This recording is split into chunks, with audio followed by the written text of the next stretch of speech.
विद्युत आचार्य थामा के मार्गदर्शन में ब्रह्मचक्र तकनीक को सीखने की कोशिश कर रहा था। इस दौरान विद्युत के शरीर की सभी शक्तियां खत्म हो चुकी थी। विद्युत इस बात से अनजान था कि ब्रह्मचक्र तकनीक एक ऐसी दिव्य तकनीक थी जिसमें उसकी खुद की ही एक आत्मा होती है। हालांकि वो आत्मा ज्यादा ताकतवर नहीं होती। जब कोई भी योद्धा अपनी अंदरूनी शक्ति से इसे तैयार करता था तो इस तकनीक को सीखना बहुत आसान था। लेकिन अगर कोई और योद्धा जब इस तकनीक का इस्तेमाल करता था तो उस तकनीक की आत्मा खुद कुदरती शक्तियों और इस्तेमाल की जाने वाली की शक्तियों को भी खींच लेती है।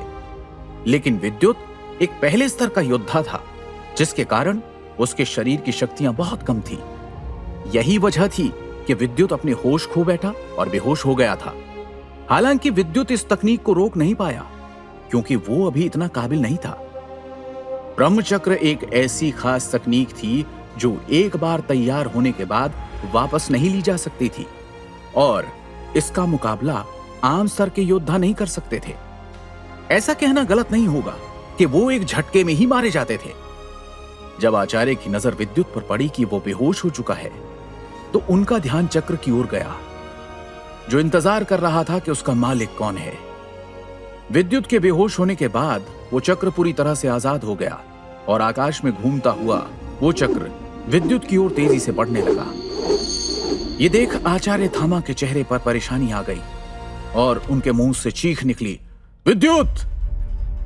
आचार्य थामा ने अपनी आध्यात्मिक ऊर्जा की मदद से चक्र को रोकने की कोशिश की, लेकिन उस चक्र में उपस्थित ऊर्जा ने आचार्य का विरोध किया। ये देख मजबूरन आचार्य ने विद्युत को शक्ति के माध्यम से अपनी ओर खींच लिया। जब ब्रह्मचक्र ने अपने लक्ष्य को जगह बदलते देखा तो वो भी आचार्य की ओर बढ़ने लगा। ये देख आचार्य ने अपनी वायु मूल तत्व ऊर्जा का इस्तेमाल किया। आचार्य के शरीर से भारी मात्रा में शक्तियां निकली और हवा का एक भवंडर तैयार हो गया। आचार्य के उस तेजी से घूमते भवंडर ने उस चक्र को अपने अंदर खींच लिया और जब दोनों हमले आपस में टकराए तो एक तेज धमाका हुआ। यह धमाका इतना जोरों से हुआ था कि बहुत से ताकतवर लोगों ने इसे महसूस किया। यह धमाका इतना बड़ा हुआ था कि उसके टकराते ही चारों तरफ शक्तियों की जैसे बाढ़ आ गई। पर आचार्य इस बात से हैरान नहीं थे। वो तो हैरान इस बात पर थे कि विद्युत का शरीर उस हमले से निकली शक्ति को अपने अंदर सोख रहा था। शक्ति सोखने की यह रफ्तार बहुत तेज थी। वहीं पहाड़ी के नीचे जंगल में अभ्यास करते छोटे सांप नागेश ने महसूस किया कि ये शक्ति किसी और की नहीं, विद्युत की है। उसने द लेजेंड टाइगर की ओर गौर से देखा। नागेश को अपनी तरफ देखता पाकर सिल्वर टाइगर ने कहा, लगता है कुछ गलत हुआ है। और फिर उसने तेज आवाज में कहा, आज के लिए इतना काफी है, अभी मुझे जाना होगा। इस पर छोटे सांप ने कहा, मैं भी आपके साथ ही चलता हूं, और छलांग लगाकर सिल्वर टाइगर के ऊपर बैठ गया। अपने ऊपर फिर किसी छोटे सांप को आराम से बैठा देखकर सिल्वर टाइगर ने अपनी भौहें सिकोड़ ली, पर इस बार उसने कुछ नहीं कहा और हवा से भी अधिक तेज रफ्तार में उड़कर वो पहाड़ी की चोटी की ओर जाने लगा। जंगल से लगे कैंप में बुजुर्ग ने भी इस शक्ति को महसूस किया और उसी ओर बढ़ने लगे। इधर साम्राज्य के महल में महान ऋतिक वेदा ने भी इस हमले की शक्ति को महसूस किया और तेजी से उस तरफ जाने लगे। पर विद्युत तो इन सब बातों से अनजान बेहोश पड़ा था। जब आचार्य ने महसूस किया कि सभी ताकतवर लोग उसी ओर आ रहे हैं तो वो और भी ज्यादा परेशान हो गए, क्योंकि उन्होंने विद्युत की सुरक्षा की जिम्मेदारी ली थी और उसकी दादी को भरोसा दिलाया था कि उनकी छत्र छाया में विद्युत पर वो कोई आंच नहीं आने देंगे। उन्होंने बिना एक पल गवाए तुरंत विद्युत को अपनी शक्ति के माध्यम से छुपा दिया। तभी 4 शक्तिशाली योद्धा तेज रफ्तार से काली पहाड़ी के ऊपर आकर रुके। जब आचार्य ने देखा तो वो समझ गए कि ये उसी हमले की शक्तियां महसूस करके आए थे। जैसे ही वो शक्तियां वहां आकर रुकी, उनमें से एक नीले कपड़े वाला योद्धा आगे आया।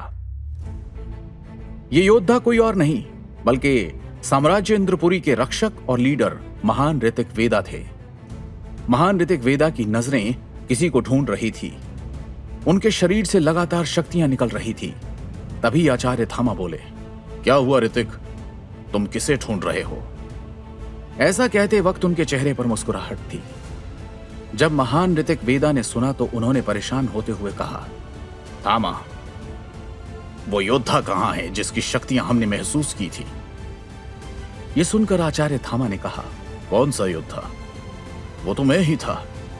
मैं एक हमले का अभ्यास कर रहा था, लेकिन मुझसे थोड़ी चूक हो गई और यह धमाका हो गया। ये कहकर आचार्य थामा मुस्कुराने लगे। तभी ऋतिक वेदा के साथ आई दुदुसी बोली, बुढ़े थामा, तुम मुझे कोई बच्ची समझते हो क्या? देखो, मुझे वो योद्धा चाहिए जिसने इस तकनीक का इस्तेमाल किया है। तुम जानते हो, अगर मैंने ये खबर कालेश्वर तक पहुंचा दी कि इंद्रपुरी साम्राज्य समझौता तोड़कर गद्दारी कर रहा है, तो यहां कोहराम मच जाएगा। तभी आचार्य थामा की भौहें सिकुड़ने लगी और उनके शरीर के सभी चक्र जागृत हो गए, जिससे आकाश में शक्तियों का समूह सा बन गया। ये देख वो सुंदर लड़की दुदुसी नाराज होते हुए कहने लगी, तुम मुझे डराने की कोशिश कर रहे हो? तो ठीक है, आज मैं तुम्हें बताती हूं कि शक्तियां क्या होती है। और ये कहते ही उसके शरीर के सातों चक्र जागृत हो गए।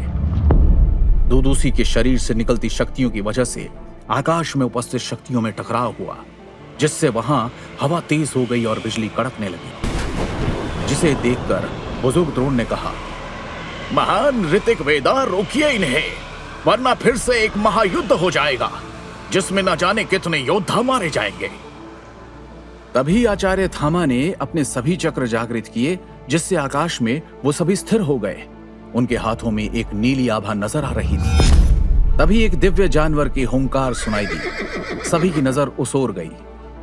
उन सभी को आकाश में एक दिव्य जानवर नजर आया। जब दो महान शक्तिशाली योद्धा आकाश में अपनी शक्ति से दबदबा बना रहे थे, तभी वो दिव्य जानवर तेज रफ्तार में वहां आ गया। सफेद रोशनी से चमकने वाला ये जानवर देखने में एक घोड़े के जैसे था, पर उसके बालों से नीली रोशनी निकल रही थी। ऐसा लग रहा था जैसे वो रोशनी नहीं, उसके बाल हो। लेकिन सबसे खास बात तो उसके सिर पर चमकते सींग में थी, जो सूरज की रोशनी की तरह चमक रहा था। शाम का समय था और रात होने को थी, लेकिन उस दिव्य यूनिकॉर्न के सफेद पंखों से निकलती रोशनी ने उस पूरे माहौल को चकाचौंध कर दिया। जब दुदुसी ने उसे देखा तो वो गुस्से से भर गई और बोली, ऋतिक वेदा, क्या आप दोनों साम्राज्यों के बीच हुए समझौते को तोड़ना चाहते हैं? जब महान ऋतिक वेदा ने यह सुना तो उन्होंने बड़ी शांति के साथ माहौल को संभालते हुए कहा, दुदुसी, तुम बार बार समझौते को बीच में लाकर क्या साबित करना चाहती हो? आखिर समझौता तो तुम तोड़ ही रही हो। क्या मैं जान सकता हूं तुम्हारे आने का उद्देश्य क्या है? जब दुदुसी ने देखा कि महान ऋतिक वेदा भी आचार्य थामा का समर्थन कर रहे हैं, तो उसने कहा, मैंने यहां ब्रह्म चक्र तकनीक की शक्तियां महसूस की है, और आप शायद भूल गए हैं, ये वही तकनीक है जो आदिदेव की रहस्यमय तकनीकों में से एक है। इस पर ऋतिक वेदा के पास खड़े इंद्रपुरी के राजा नागार्जुन बड़ी इज्जत के साथ बोले, इससे आपका तात्पर्य क्या है? साफ साफ बोलिए। क्या आप ये कहना चाहती हैं कि वो तकनीक हमने चुराई है? जब दुदुसी ने देखा साम्राज्य के राजा नागार्जुन भी वहां आ चुके हैं, तो दुदुसी के चेहरे पर परेशानी आ गई, क्योंकि दुदुसी अच्छे से जानती थी वो इस साम्राज्य के राजा थे, जो सभी देशों में अपनी ईमानदारी और शक्ति के लिए प्रसिद्ध थे। हालांकि वो शक्ति के मामले में महान ऋतिक वेदा से कमजोर थे, लेकिन दुदुसी जानती थी अगर उसने राजा के साथ किसी भी तरीके से कोई गलती की तो सभी साम्राज्य मिलकर उसके साम्राज्य पर हमला कर देंगे। वो अच्छे से जानती थी कि भले ही उसका साम्राज्य सभी साम्राज्यों से ताकतवर था, लेकिन अगर सारे साम्राज्य उसके खिलाफ हो गए तो उन्हें बहुत अधिक नुकसान होगा। इसलिए उसने समझदारी से कहा, राजा नागार्जुन, आपके रक्षक ऋतिक वेदा के इस मित्र के पास वो रहस्यमयी तकनीक है। ये वही तकनीक है जो हमारे राज्य के दुश्मन ने हमसे चुराई है। हमें उस तकनीक से कोई लेना देना नहीं है। इनसे बोलिए कि ये उस इंसान को हमारे हवाले कर दें या हमें उसका पता दे दें, और मैं वादा करती हूं कि मैं यहां से चली जाऊंगी। जब महान ऋतिक वेदा ने यह सुना तो उन्हें क्रोध आ गया और उन्होंने गुस्से से कहा, दुदुसी, तुम्हारी हिम्मत कैसे हुई मेरे दोस्त पर इल्जाम लगाने की? पहली बात, उसे तुमसे झूठ बोलने की जरूरत नहीं।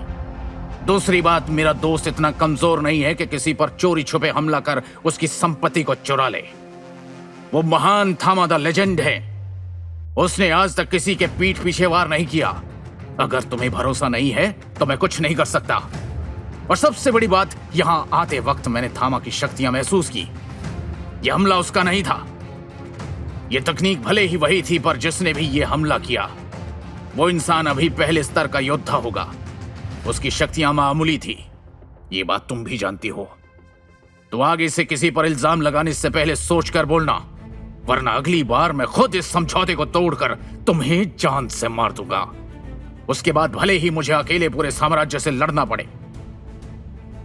जब दुदुसी ने यह सुना तो वो घबरा गई, क्योंकि वो खुद जानती थी अगर महान ऋतिक वेदा ने उसके साम्राज्य पर हमला किया तो उनके सभी दोस्त जो कि ताकतवर दल से संबंध रखते हैं उस पर हमला कर देंगे। इसलिए दुदुसी मुस्कुराते हुए बोली, हाँ, गलत समझ रहे हैं। मेरे कहने का मतलब यह था कि क्या पता वो इंसान इस गुफा में छुपा हो, इसलिए मैं इस गुफा की तलाशी लेना चाहती हूं।